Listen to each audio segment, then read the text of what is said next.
বাইরে মুষলধারে বৃষ্টি আর তার সাথে যদি থাকে গরম গরম লাল লাল মুচমুচে পকোড়া, তাহলে বিকালটা জমিয়ে যায়, তাই না? তাই আজ বানিয়ে ফেললাম সয়াবিনের পকোড়া।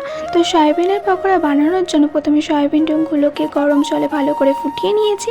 তার মধ্যে ছোট ছোট করে কুচিয়ে রাখা পেঁয়াজ দিয়েছি, একটি ডিম দিয়েছি, বেসন, কর্নফ্লাওয়ার, রঙের জন্য দিয়েছিলাম কাশ্মীরি লঙ্কা, তারপর ঝালের জন্য লঙ্কা গুঁড়ো দিয়েছিলাম পরিমাণ মতো, তারপর দিয়েছি আদা রসুনের পেস্ট, তারপর দিয়েছি জিরে গুঁড়ো, ধনে গুঁড়ো, স্বাদ মতো লবণ দিয়েছি, চিকেন কারি মশলা দিয়েছি।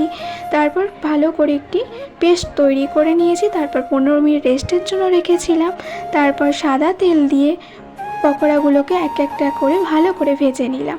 তো খেতে খুব সুন্দর হয়েছিল, তোমরাও বাড়িতে ট্রাই করো। আর যদি ভালো লেগে থাকে আমার ভিডিওটি, অবশ্যই একটি কমেন্ট করে যেও। আর নতুন হলে সাবস্ক্রাইব করে আমার পাশে থেকো। টাটা।